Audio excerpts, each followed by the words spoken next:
In this video, we are going to learn about molecular orbital theory and its application in predicting the magnetic property of the compound or molecule and the bond order between the two atoms in the molecule. So generally, the question will be based on these two only. Now to solve this, you should know the increasing order of energy of molecular orbitals. Consider hydrogen atom. It has only one electron. When this is combined with another hydrogen atom, that is H1, the orbital of this and this, they combine together to form one bonding orbital, another one anti-bonding orbital. So this sigma bonding, this is sigma star anti-bonding.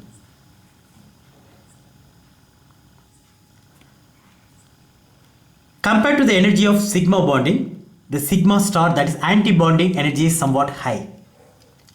So the electrons will be filled the lower molecular orbital first. So we have two electrons now, 1 and 2. Each molecular orbital can 2 electrons. So the 2 electrons fill here first. Suppose if you go for helium,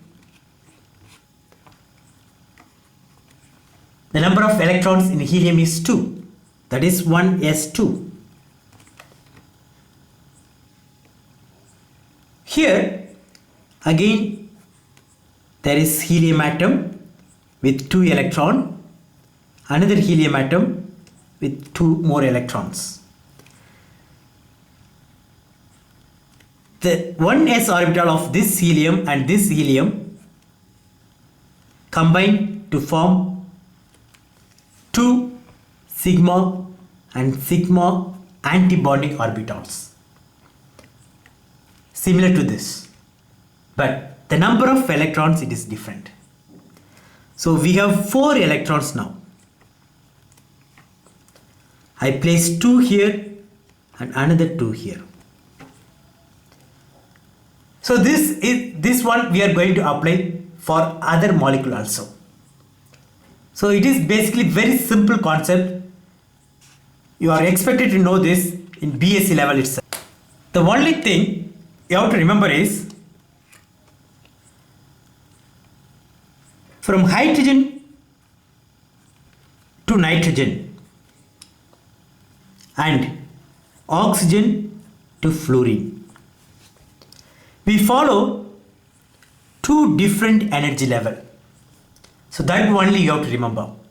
From hydrogen to nitrogen, we follow one increasing order of molecular orbital, and for oxygen to fluorine, we follow another one.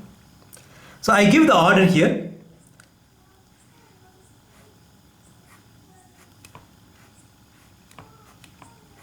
That is, this is 1s. Similarly, there will be 2s. Afterwards, we have 2p. There are 3 orbitals in each. So total there should be 6. How we arrange them is like this. So this is very important. So these are bonding.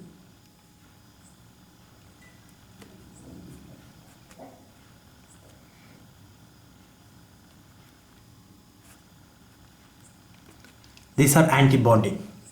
So this pi orbital, basically these are sigma,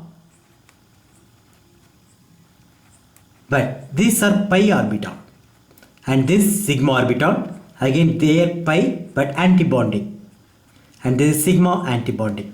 So it will be similar to this, sigma, sigma, pi, pi. But look at this level. First we have pi orbital, then sigma. In the case of oxygen and fluorine, there is little change in that. 1s orbital, there is no change. 2s orbital, there is no change. But when we go for 2p, this pi orbital becomes somewhat higher in energy than sigma orbital. So what we get is sigma orbital first, then 2 pi orbitals. So this is the only difference what we get between this structure and this one. Afterwards it is same. We get pi star, then sigma star. So there is no change on the antibonding orbital. Only this sigma and pi orbital has got changed. In other words, you can remember very easily, boron and oxygen atom, they are paramagnetic in nature.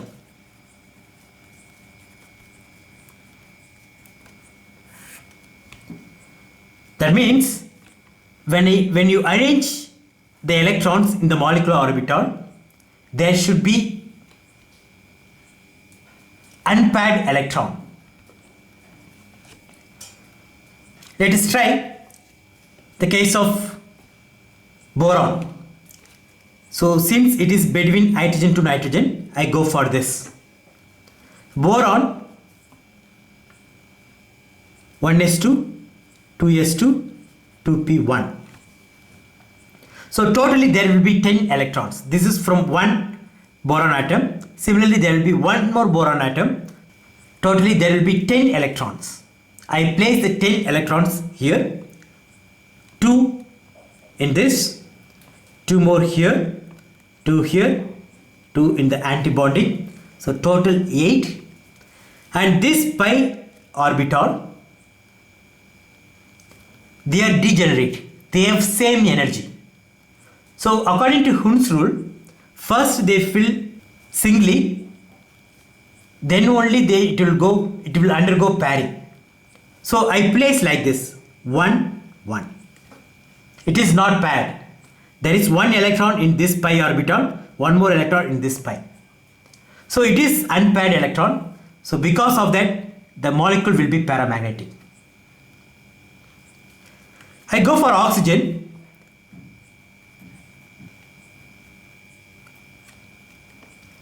So this is the electronic configuration. Totally there are 8 electrons. So if you consider one more oxygen atom, there will be 16 electrons. I place the 16 electrons here. 2, 2, 2, 2. You can count 4, 10, 14. So 2 more electrons I place like this. 1, 1. So here 1 and here 1. And it is unpaired. So it should be paramagnetic.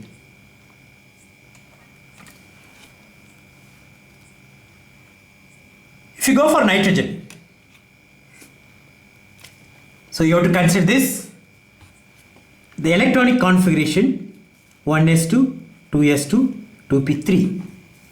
The number of electrons 7. If you consider one more atom, it will be 14. I have to place that 14 electrons here. So this is for the case of boron. For nitrogen, I write here 2 electrons for this sigma, 2 electrons here, another 4 electrons in 2s orbital. So you can count, it is 8. Then I place 4 electrons for this. Still I have 2 more electrons. So I place that here in sigma bonding orbital. Now there is no unpaired electron. Here it is paired, here also it is paired. So all the orbitals are filled. So there is no unpaired electron. Because of that, this is diamagnetic. If there is unpaired electron, then that will be paramagnetic. So that is the first concept. Instead of going for the atoms like this, O2, you know it is paramagnetic. what I do is I go for O2 2 minus. That means in addition to that I have added 2 more electrons. In that case, what will be the magnetic property? You may know that oxygen is paramagnetic, but when I add 2 more electrons to that, what will happen? So for simplicity,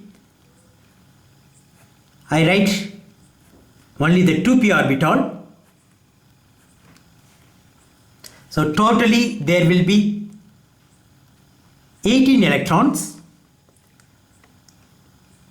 In that, 8 electrons will be used to fill 1s and 2s orbital. So we have to fix 10 electron in this 2p orbital. So these are 2p, the sigma, pi, pi, the pi star, sigma star. Now I place the 10 electrons here. 2, 6, 10. So there is no unpaired electron in this. In the case of O2, it is there. It was there. But when I add 2 more electrons, the unpaired electron, whatever was there in oxygen, that becomes completely filled and this becomes diamagnetic.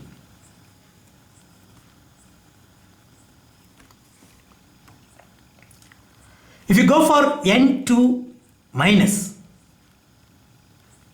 so I add 1 more electron to nitrogen. In that case, these are the orbitals. For nitrogen, this will be the arrangement.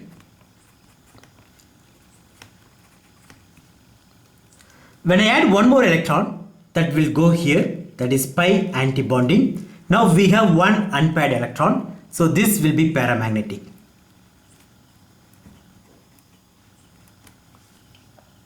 So if you know the order of the molecular orbital, then only you can solve this. You cannot memorize. If you memorize, surely you will miss this. So go for the increasing order of the molecular orbital. Try to remember this.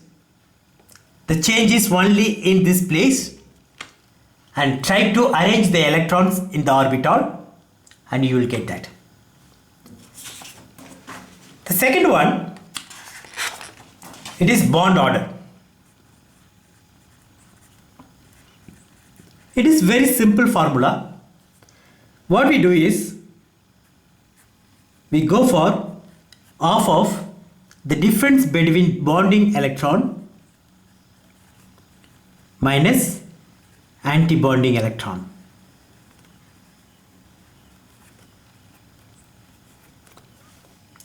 So you have to find out how many bonding electrons are present in that and how many anti-bonding electrons are present.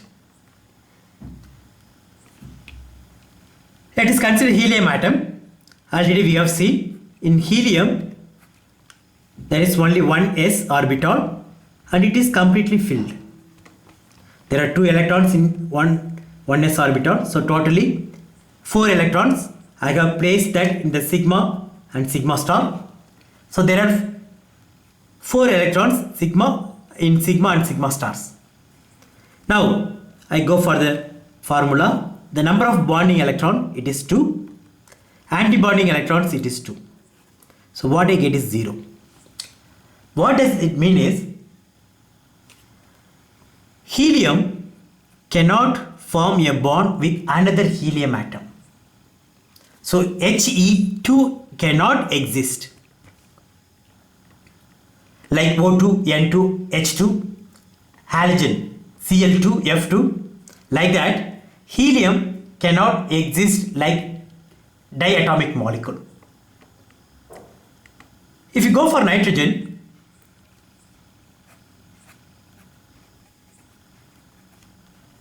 the orbital, 2p orbital will be like this. This is sigma,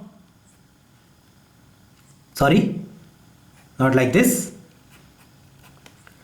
pi, sigma, pi star, sigma star. So I have taken only 2p for simplicity, the number of electrons will be like this.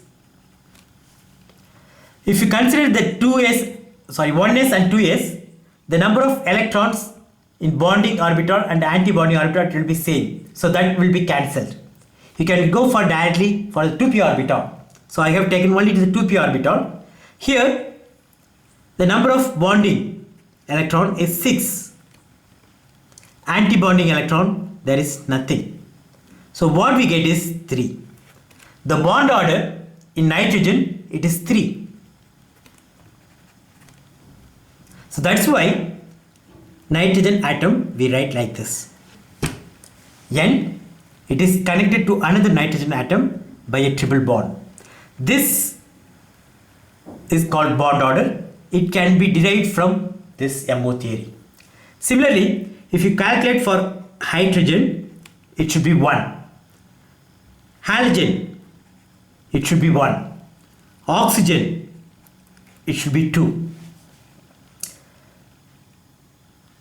For helium, it is not possible. Like that, you can find out for other atom also. But very often, they go for like this.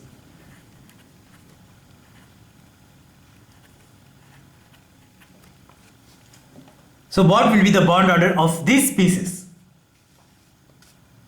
If you go for the neutral molecule, easily you can predict based on the number of bonds that exist between the atoms in the molecule.